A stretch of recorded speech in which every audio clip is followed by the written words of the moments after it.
The ballroom was filled with laughter, golden chandeliers throwing glittering light across marble floors, but in one corner stood a little girl, small and fragile, her hands trembling over the polished keys of a grand piano. Her clothes were plain, her shoes scuffed, and yet her eyes carried a quiet determination that seemed to pierce through the grandeur around her. The laughter of wealthy guests rang like cruel bells in her ears, and the booming voice of the host, a tall, confident millionaire in a tailored suit, had just declared mockingly, "Play something for us, little one. If you can truly impress me, I'll adopt you." The crowd chuckled as if it were a joke, but to the little girl, those words were not a game. They were a doorway to the life she had been praying for. If you believe in kindness, in second chances, and in the power of compassion, then please take a moment to like this video, share it with your friends, and subscribe to Kindness Corner. Your support helps us spread these stories that remind the world what truly matters. The girl's name was Anna, just 7 years old, but her life had been harder than most could imagine. She had been abandoned as a toddler and shuffled between foster homes where neglect and hunger became her constant companions. The piano was her secret escape. She had discovered it in a dusty corner of an old orphanage, where broken toys and forgotten furniture gathered. Her fingers had found their way to the keys almost instinctively, pressing them one by one until a sound, imperfect but beautiful, filled the emptiness around her.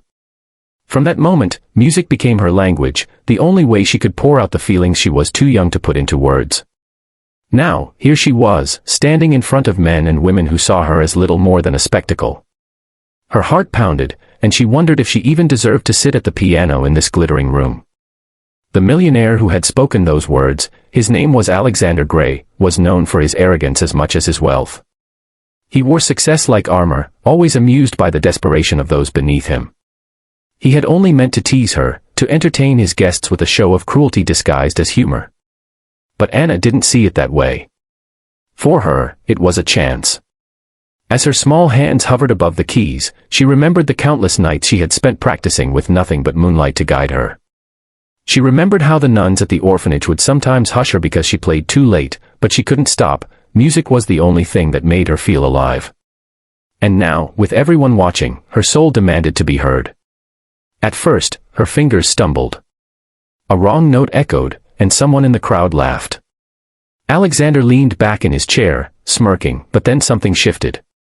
Anna closed her eyes, shutting out the glittering chandeliers, the judgmental eyes, and the cruel chuckles. She imagined herself back at the orphanage, alone with the piano, and let her heart lead her. The melody that flowed was not from sheet music or training, it was raw, unfiltered emotion, a song that told of loneliness, longing, and a fragile hope that refused to die. The room began to quiet. The laughter faded, replaced by a hush that spread like a ripple across the crowd. One by one, even the most skeptical guests fell silent as Anna's music wove its spell. Her small body swayed with the notes, her eyes still closed, and the sound that filled the room was unlike anything they had ever heard. It wasn't perfect, there were tiny mistakes, uneven rhythms, but the purity of her heart poured through every key she touched. Alexander's smirk faltered. He leaned forward, his eyes fixed on the little girl who had dared to turn his mocking challenge into something extraordinary. For the first time in years, he felt something stir deep inside him, something he thought he had buried under wealth, power, and pride. Memories of his own childhood came rushing back, a time when his mother had played the piano for him before she passed away. He had locked those memories away, convincing himself that vulnerability was weakness. But Anna's music broke through the walls he had built. When the final note lingered in the air, the silence in the room was overwhelming. No one clapped, no one dared speak. All eyes were on the little girl who had just turned a cruel game into a moment of truth. She opened her eyes slowly, as if waking from a dream, and looked directly at Alexander. For a moment, she wasn't a scared orphan, she was a brave soul demanding to be seen. Alexander's throat tightened. He wanted to laugh again, to dismiss what had just happened, but the words wouldn't come. Instead, he found himself rising to his feet, his eyes burning with emotions he couldn't control. The room erupted into applause, but Alexander barely heard it. All he could see was Anna, standing there with her hands still resting on the piano, waiting for an answer. The crowd expected him to continue the joke, to toss out another line and entertain them. But Alexander was no longer in the mood for laughter. In that moment, he realized how empty his life had become. He had money, power, and influence, but he had no family, no warmth, nothing real to hold on to. And here was this little girl who had just reminded him of the beauty of love, of pain, of hope. Anna didn't know if he meant what he had said before, but she held onto it with all her might. For her, adoption meant safety, love, belonging, everything she had never truly had. She stood there, vulnerable, waiting. Alexander walked toward her, each step heavy with the weight of his pride crumbling. When he finally reached her, he knelt down so his eyes were level with hers. In a voice unsteady but sincere, he whispered, "You've given me something no amount of money could ever buy. From this day forward, you're not alone anymore." Tears welled in Anna's eyes, and for the first time in years, she allowed herself to believe. The applause grew louder as the guests realized they had just witnessed something unforgettable, but for Anna and Alexander, the world had shrunk to just the two of them. He wrapped his arms around her gently, and she clung to him as if afraid he might disappear. The story didn't end there. Adoption is never simple, it requires time, patience, and commitment. Alexander faced questions from friends and ridicule from those who thought he had gone soft. But he didn't care.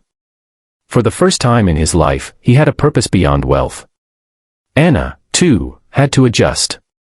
She carried scars from her past, fears that didn't vanish overnight, but slowly, with Alexander's unwavering support, she began to heal. The piano remained her sanctuary, but now it was no longer a lonely one. She played for him, and sometimes, he would sit beside her, awkwardly pressing keys until they both burst into laughter. Months turned into years, and the bond between them grew unbreakable. Alexander discovered that true wealth was not measured by numbers in a bank account, but by the love you give and the lives you touch. Anna discovered that even the most broken hearts can find family in the most unexpected places. Together, they built a new story, one of hope, redemption, and music that would echo through their lives forever. If this story touched your heart, please take a moment to like this video, share it with someone you care about, and subscribe to Kindness Corner. Stories like these remind us all that no act of kindness, no moment of compassion, is ever wasted. And before we close, I'd love to hear from you. If you believe that love can truly change lives, drop a comment below with the words, "Love always wins." Because in the end, that is what this story proves, no matter how broken the past, no matter how cold the world may seem, love and kindness still have the power to rewrite destinies.